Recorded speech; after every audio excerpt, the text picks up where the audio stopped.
Hi అండి, welcome to ప్రతిరోజు. ఎలా ఉన్నారు మీరంతా? నేను బాగున్నానండి, మీరందరూ బాగున్నారని ఆశిస్తున్నాను. సో ఈరోజు వీకెండ్. సో నా ప్రీవియస్ వీడియోస్ మీరు చూస్తే కనుక మీకు తెలుస్తుంది, ఎవ్రీ వీకెండ్ నేను ఫుడ్ కొంచెం ప్రెప్ చేసుకొని పెట్టుకుంటాను. అంటే ప్రెప్ అనగానే అన్నీ వేసేసి అన్నీ ఒకే రోజు చేసుకోవడం అలా కాకుండా వీక్లీ కొంచెం డివైడ్ చేసుకుంటాను అనమాట. సో ఈ వీక్ నేను చేస్తున్నవి జింజర్ గార్లిక్ పేస్ట్. తర్వాత మనం టిఫిన్స్ చేసుకుంటాం కదా, ఇడ్లీలు, వడాలు, దోశలు, వాటికి వేసుకోవడానికి మనం గన్ పౌడర్స్ వేసుకుంటాం కదా, చట్నీస్ లేకపోతే పౌడర్తో తింటూ ఉంటాము. సో అలాంటి పౌడర్స్ ఒక 2 వెరైటీస్ చేస్తున్నాము. సో యాక్చువల్గా మా అమ్మ ఇక్కడ ఉన్నారనమాట నాతో. సో తన రెసిపీస్ యాక్చువల్గా చెప్పాలంటే.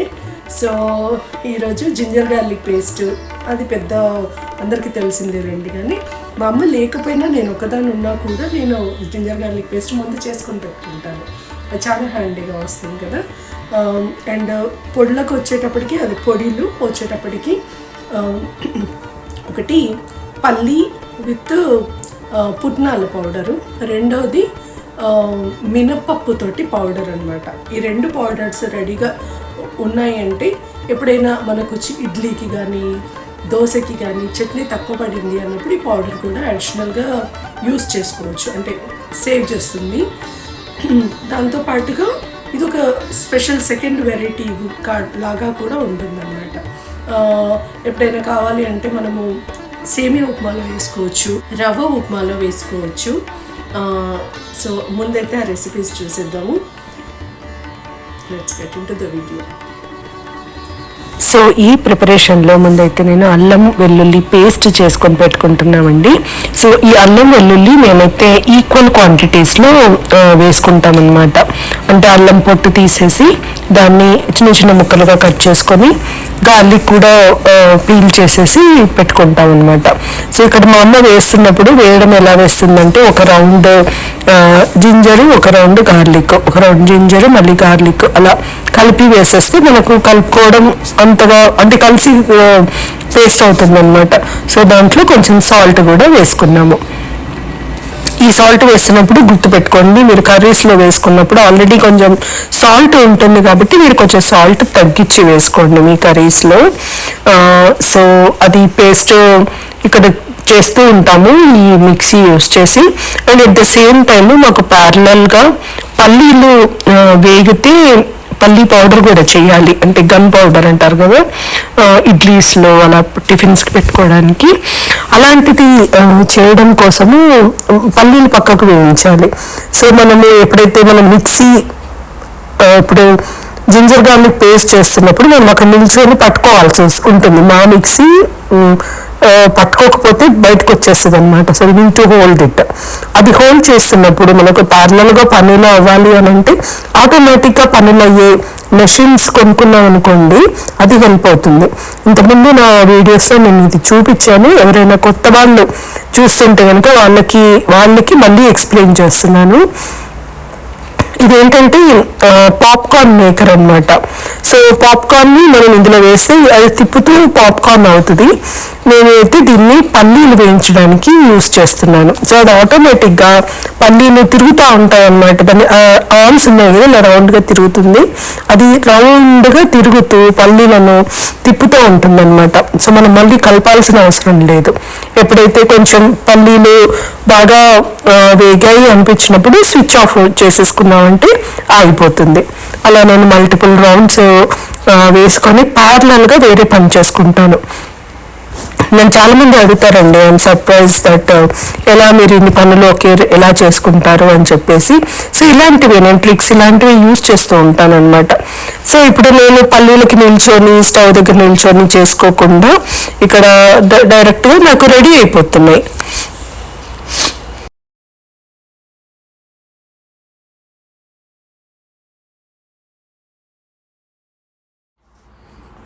సెకండ్ రౌండ్ చూసారు కదా ఇది ఎలా తిరుగుతుందో.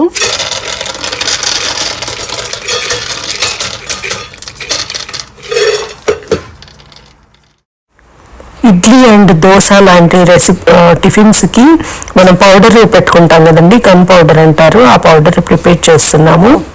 ఇది వేయించిన పల్లీలు 4 కప్పులు, ఇది 1.5 కప్పు పుట్నాలు, తర్వాత ఇది కొంచెం ఎక్కువ పోసుకున్నా ఓకేనే. తర్వాత అబౌట్ ఇక్కడ ఒక 10-12 వరకు ఈ సైజు గార్లిక్, 4 స్పూన్ల సాల్ట్, ఒక 2 స్పూన్ల వరకు జీలకర్ర, అండ్ ఇది ఒక 4 స్పూన్లు కారం పొడి. సో ఇవన్నీ కలిపి మనం మిక్సీ చేసుకోవాలన్నమాట. సో నేను మిక్సీ చేయడం కోసము ఇది ఆల్రెడీ స్టార్ట్ చేసామన్నమాట. ఇందులో ఒక 1/2 కప్ ఇందులో ఉంది. సో ఇదేంటంటే ఫుడ్ ప్రాసెసర్. ఈ పల్లీలు ఎప్పుడైతే మనము మిక్సీలో వేస్తామో డైరెక్ట్గా పౌడర్ అయిపోతుంది. మెత్తగా పౌడర్ అయినప్పుడు అది అందులో నుండి ఆయిల్ వచ్చి పేస్ట్ లాగా అవ్వడం స్టార్ట్ అవుతుంది అనమాట. అందుకని చెప్పేసి ఈ ప్రాసెసర్లో యూజ్ చేస్తే కట్ చేసుకుంటూ పౌడర్ మంచిగా వస్తుంది. ఒకసారి ఇది యూజ్ చేయండి, ఇలాంటివి యూజ్ చేయండి.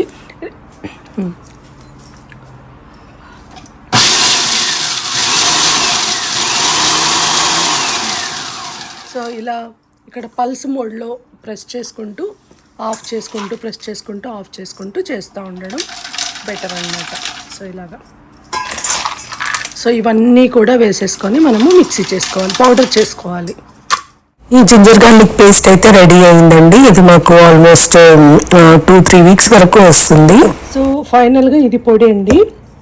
సో మీరు వేసుకునేటప్పుడు ఒక టిప్పు, అది నాకు క్లిప్ మిస్ అయిపోయింది. ఏంటంటే ఫస్ట్ పల్లీలు వేసుకోండి, ఆ తర్వాత పుట్నాలు వేసుకోండి, నెక్స్ట్ రౌండ్లో జీలకర్ర, నెక్స్ట్ రౌండ్లో గార్లిక్, అలా వేసుకుంటూ తిప్పుతూ ఉండాలన్నమాట. అన్నీ ఒకేసారి వేయకుంటే బెటరు. తర్వాత దాంట్లో ఉప్పు కారం కూడా అందులో వేసేసి ఫైనల్గా తిప్పేసామంటే ఇలా పౌడర్ రెడీ అయిపోతుంది. సో ఇది చూస్తున్నారు కదా, మరీ మెత్తగా ఉండకూడదు, ఇలా కొంచెం బరకగానే ఉండాలి. అప్పుడే మనకి ఆయిల్లో కలుపుకుంటే మంచి టేస్ట్ వస్తుంది. ఆయిల్లో కానీ యోగట్లో కానీ నెయ్యిలో కానీ కలుపుకుంటే. సో ఈ పౌడర్ మనం ఇప్పుడు బాక్స్లో వేసుకొని పెట్టుకుంటే, బాటిల్లో వేసుకొని పెట్టుకుంటే ఆల్మోస్ట్ 1 మంత్ పైన ఉంటుంది. చూద్దాం ఎన్ని రోజులు వస్తుందో. సో నెక్స్ట్ పౌడర్ అండి, ఇదేంటి మినప్పప్పు అనమాట. మినప్పప్పుని 1.5 కప్పున్నర మినప్పప్పుని ఇట్లా దోరగా వేయించాము. నల్లగా అవ్వకుండా ఇలా రెడ్ కలర్ అవ్వగానే తీసేసేయండి. సో దీన్ని కూడా మనం పౌడర్ చేసుకుంటాము. ఈ పౌడర్ని మనము ఇడ్లీకి కానీ దోశకి కానీ ఉప్మాలోకి కానీ దేంట్లోకి వేసుకున్నా అంచుకోవడానికి బాగుంటుందన్నమాట. దానికి సరిపడంత 1 స్పూన్ కారము, 1 స్పూను జీలకర్ర, 1 స్పూను ఉప్పు. ఓకే, దీంట్లోకి కూడా గార్లిక్ వేయాలి. ఒక 3 గార్లిక్ పీసెస్ అలా పడతాయి అనుకుంటాను. అవన్నీ వేసేసి అన్నీ కలిపి ఒక్కోసారి వేయకుండా గార్లిక్ ఒక్కొక్క పీస్ యాడ్ చేస్తూ ఉండాలి. సో ఇది గార్లిక్ మనము ఒకసారి ఇలా చేయితో కలుపుకొని గార్లిక్ను పొడి చేస్తూ ఉండాలండి. లేదు అంటే లోపల కొంచెం అక్కడక్కడ గార్లిక్ గడ్డల్లాగా ఉంటుందన్నమాట.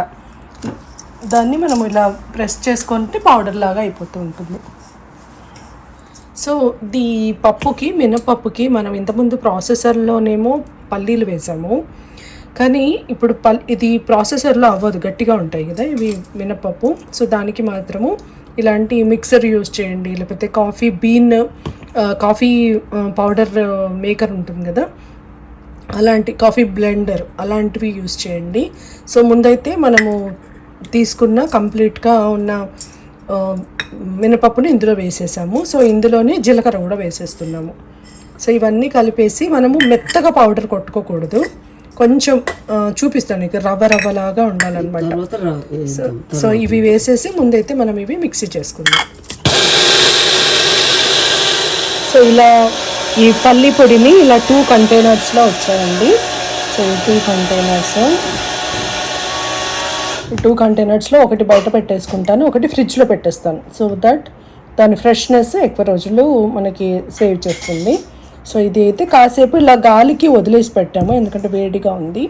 మరి వేడిగా ఉంటే నీళ్ళు వచ్చేసి పాడైపోయే ఛాన్స్ ఉంది. కాబట్టి వేడి మీద మాత్రం మూతలు పెట్టకూడదు పౌడర్స్ ఎప్పుడైనా కూడా నిలువ ఉండాలంటే. సో ఇవి ఇలా వదిలేసాము. తర్వాత ఇది ఫ్రిడ్జ్లోకి వెళ్తుంది, ఇది డైనింగ్ టేబుల్కి దగ్గరలో పెట్టేసుకుంటాము కదా పౌడరు. ఇది కంప్లీట్గా మెత్తగా అవ్వలేదు, దీంట్లో కారం వేసేసుకుంటున్నాము. దాంతోపాటుగా వెల్లుల్లి కూడా వేసేసుకోవాలి. ఇప్పుడు పౌడర్ అయిన తర్వాత వెల్లుల్లి వేసుకోవాలి ఎప్పుడైనా, లేదు అంటే మనకి ముద్ద ముద్దగా అవుతుందన్నమాట. చాలా ఒకసారి కలిపేసి మధ్య మధ్యలో కలుపుతూ పౌడర్ చేసేస్తాను. బాగా ఏం చేసిండ్రు. సో అదంతా మళ్ళీ ఎక్కడైనా గార్లిక్ ముక్కలు ఉంటే ఒకసారి చేయితో ఇలా నలుపుకోవడం అనమాట. అంటే అది కూడా పౌడర్ అవుతుంది, కానీ కొంచెం కొంచెం పచ్చిగా ఉంటుంది కాబట్టి ముద్దగా ఉంటుంది. సో ఈ పౌడర్ కూడా రెడీ అయిపోయినట్టే. సో ఒకసారి టేస్ట్ చూడండి. మరీ సాల్టీగా ఉండొద్దు, కొంచెం సాల్ట్ తక్కువ ఉంటేనే బెటర్. ఎందుకంటే మళ్ళీ మనం దాంట్లో ఆయిల్ వేసుకున్నా ఏం వేసుకున్నా తడిచినప్పుడు మనకి ఆయిల్ సాల్ట్ ఎక్కువ అనిపిస్తుంది. సో ఇదండి పౌడర్ ఇలా ఉంది. ఇది కొంచెం బాగుంటుందండి. ఇది కూడా ఒక డిఫరెంట్ టేస్ట్. అన్నిటికంటే ఇదే ఎమ్మె ఉంటుంది యాక్చువల్గా. ఇడ్లీకి బాగుంటుంది, చాలా బాగుంటుంది ఇడ్లీకి. ఇది ఈ పౌడర్. దీన్ని మళ్ళీ మనం కొంచెం చల్లగా అయిన తర్వాత బాటిల్లో వేసేసుకొని లిడ్ పెట్టేసి స్టోర్ చేసుకోండి. చూసారు కదండి ఈరోజు మేము చేసిన రెసిపీస్. మీరు ఇంకేమైనా వర్షన్స్ ట్రై చేస్తారా? అలాంటివి ఏమైనా ఉంటే నాకు కామెంట్ చేయండి, నేను కూడా చేసుకోవడానికి ట్రై చేస్తాము. సో ఈ వీడియో మీకు నచ్చిందని అనుకుంటున్నాను. నేనైతే మెజర్మెంట్స్ కొంతవరకు చెప్పానండి. అన్ని మెజర్మెంట్స్ అయితే కొన్ని అయితే అవసరం లేదు. మీకు కొంచెం ఎక్స్పీరియన్స్ ఉంటే ఆల్రెడీ మీకు అర్థమైపోయి ఉంటుంది. సో తప్పకుండా ట్రై చేయండి. ఈ వీడియో మీకు నచ్చిందని అనుకుంటున్నాను, మీకు యూస్ఫుల్ అవుతుందని అనుకుంటున్నాను. మరొక మంచి వీడియోతో మళ్ళీ కలుద్దాము. అప్పటి వరకు ప్రతిరోజున చూస్తూనే ఉండండి. Don't forget to subscribe to my channel, many more to come. So weekly నేను 2 లాంగ్ వీడియోస్ పెడతాను. ఎవ్రీ డే ఒక షార్ట్ వీడియో పెట్టడానికి తప్పకుండా ట్రై చేస్తాను. Do follow me. అండ్ మీకు నచ్చితే ఒక లైక్ చేయండి, వేరే వాళ్ళకి నా వీడియో సజెషన్ కింద వెళ్తుంది. See you, bye.